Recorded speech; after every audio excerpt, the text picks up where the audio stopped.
Salve, salve família, aqui quem fala é o Lutz do canal Cortes Podcast e no meu primeiro mês monetizado eu já fiz $3.000 só seguindo o que esse cara fala no curso dele. Então se você quer ganhar dinheiro com internet e YouTube sem nem precisar aparecer, confere o primeiro link na descrição. Essa história, por exemplo, de Adão e Eva é uma história literal, real, ou ela é uma analogia para o que acontece internamente em cada um de nós, ou uma analogia sobre as energias cósmicas? Eu entendo como real, eu vejo como real. Eu interpreto a Bíblia de forma literal, não posso fazer uma seleção da Bíblia. Isso, a crucificação foi real e Adão e Eva não foi, por exemplo. É que quando eu vejo alguma coisa, eu tendo a interpretar como uma explicação psicológica do que acontece dentro de nós mesmos. Que o demônio está dentro de nós, Cristo está dentro de nós, está tudo dentro de nós e aquilo ali é meio que um manual psicológico. Tem alguma verdade nisso que eu estou falando? Eu acho que essa essência que todos nós temos, de bem e de mal, ela está em todo ser humano, ela se aloja em todo ser humano. E acho que quanto mais espiritualidade você tem, você refina melhor esses sentimentos. Mas, evidentemente, nós temos um DNA divino, eu creio, e temos uma essência do mal dentro de nós também, porque foi contaminado com o pecado. Então, você pode, sim, separar essas forças, assim, dentro de você degladiando, mas existem forças externas que também nos influenciam.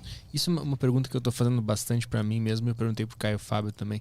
Como é que eu sei que eu não sou o mal? Você tem que... eu avalio, não sei o que o Caio Fábio te respondeu porque eu não assisti inteiro. Você conhece uma árvore pelos frutos dela, né? Então, se o seu fruto é bom, você não pode ser uma pessoa má, né? Você não pode ser uma macieira e dar figo, né? Então, assim, se as pessoas do seu entorno gostam de você, você faz o bem, você se esforça em fazer o bem, por exemplo, se eu pegar um budista, né? O cara é do bem, o cara não faz mal para ninguém, não mata uma formiga, ele prega a paz, né? Se eu pegar um muçulmano que é temente aos valores lá de Alá, né? Eu não posso dizer que essa pessoa é má e que Deus vai julgar e vai para o inferno, porque cabe a Deus julgar. E Deus é bom, Deus é amor.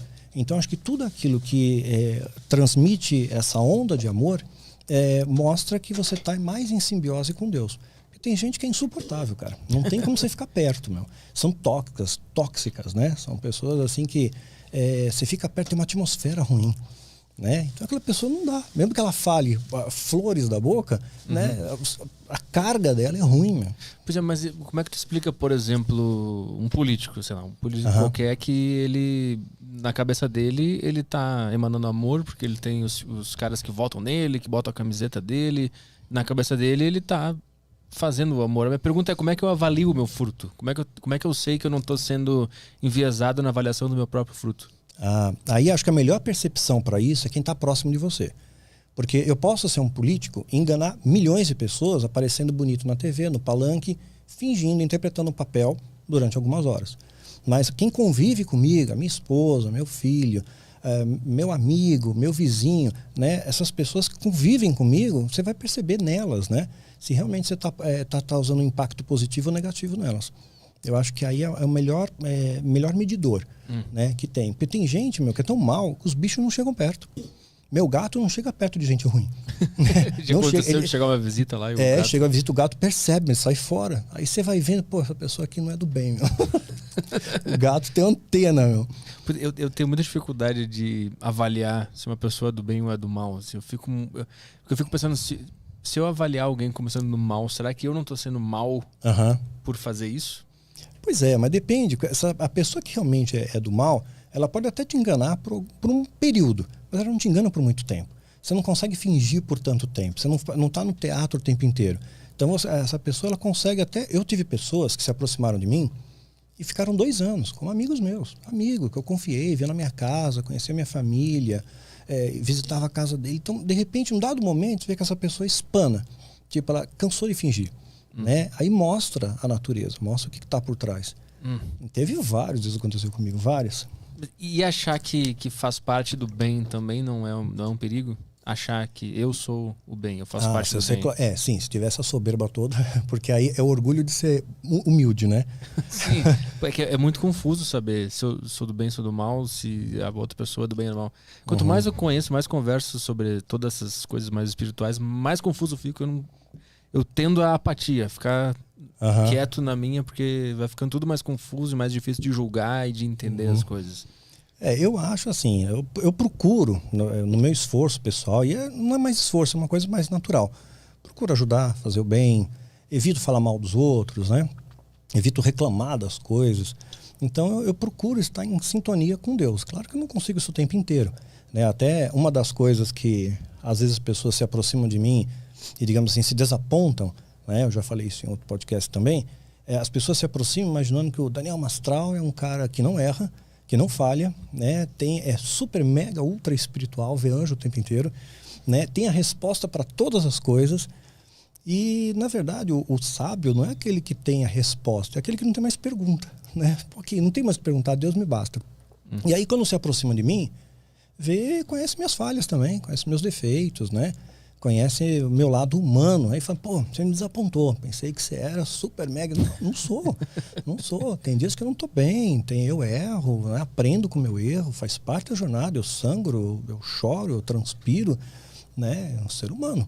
Né? E as pessoas têm essa coisa idealizada. E parece que faz bem para alguns líderes espirituais. Eles aparecem nessa fotografia muitas vezes nos altares.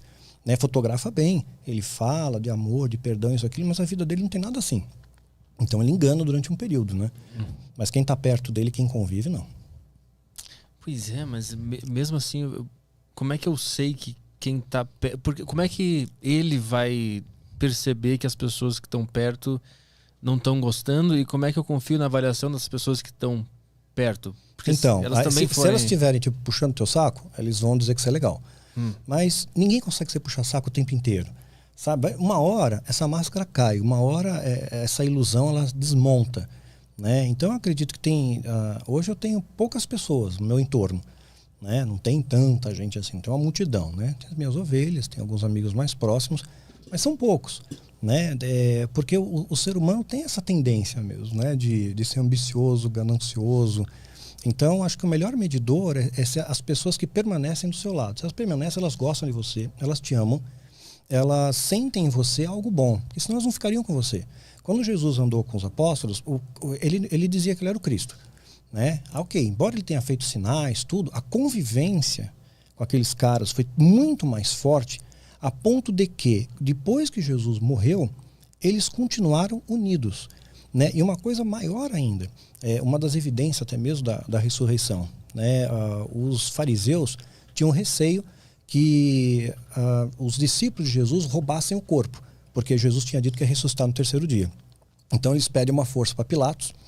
Pilatos, os discípulos vão lá pegar o corpo de Jesus. Põe uma guarda lá. Pilatos dá uma guarda romana, pelo menos um pelotãozinho, 21 homens, no mínimo. E o soldado romano, ele era imbatível, o melhor exército da terra. E eles não iam abandonar o posto. O que aconteceu? Que Jesus sumiu e os soldados escafederam. Né? Historicamente, isso não bate, não concatena. E depois os discípulos continuaram falando de Jesus, mesmo quando estavam sendo perseguidos pelo Império. Quer dizer, falar que você é seguidor de Jesus, o cara foi morto na pena capital máxima romana, é um criminoso. Você não pode ser seguidor de um criminoso, então o Império ia atrás de você. E isso aconteceu e eles continuaram perseguidos, presos, açoitados, apedrejados e continuaram seguindo Jesus. Você pegar a história, os cristãos da igreja primitiva, quando começou as perseguições com Nero, eles eram queimados vivos no Coliseu. Cruzes assim, pregavam eles e queimavam eles vivos. Jogavam eles às feras, os animais, né? Deixavam os animais com fome, um tigre, leão, essas coisas. Eles entravam, a história diz isso. Flávio Joséfo, Eusébio, Plínio Velho falam sobre esse período. Os cristãos se ajoelhavam no centro da arena e cantavam louvores. E os animais estraçalhavam eles. Quer dizer, que força é essa que permitiu com que eles ficassem unidos? Da onde veio essa força? Né? Da onde veio esse desdobramento? Então, a convivência de Jesus com os discípulos foi tão forte, convivência, 3 anos e meio, que mesmo na ausência dele, ele se fez presente. Né? E aquelas pessoas tiveram uma união muito grande porque conviveram, conheceram o autor da vida. E transmitir esse amor da mesma maneira. Imagina se um apóstolo do início da igreja primitiva fosse um cara arrogante, metido, sei lá, altivo, quisesse ter um iate, né? Precisamos entrar na campanha profética para ter um iate. Né? Então, não, eles pregavam e viviam o amor. Quando você consegue viver aquilo que é compatível com o seu discurso, viver o que você prega, é uma capacitação que Deus te dá. Aí as pessoas começam a observar, poxa, tem algo diferente aqui. Eu conheço missionários na Itália, né? Uma vez eu tive o privilégio de ir até lá, conhecer uma missão, eles queriam que eu ficasse lá 5 anos, mas acabei declinando, já tinha minhas ovelhinhas aqui, não quis largar eles. Mas eles começaram muito bem. Foi um grupo de missionários para a Itália, predominância católica, e a igreja que mandou, largou os caras lá. Tipo, largou na mão, né? Não mandou mais provisão, dinheiro, nada. Continuaram recolhendo ofertas na igreja para eles, mas só que não mandava mais. Ficaram, tipo, missionário fantasma na igreja. Aí o que eles fizeram? Começaram a arrumar emprego. Não tinha o que fazer, trabalhar na cantina, na pizzaria. E o dono, o proprietário, o dono do negócio, percebia, poxa, esse cara aqui, esse brasileiro, quando ele vê um outro funcionário triste, ele se condói, ele vai lá e chora junto. Ele abraça, ele acolhe. Quando um funcionário é promovido, ele fica feliz, ele não tem inveja. Quando eu peço para ele trabalhar mais, ele trabalha, ele não questiona, né? Ele não vem brigar comigo. Então, esse cara tem alguma coisa diferente. E as pessoas começaram a notar, pô, vocês têm alguma coisa diferente. E eles, discretamente, a gente tem um grupo de oração. É neutro, não tem placa, não tem bandeira. E começaram a se reunir.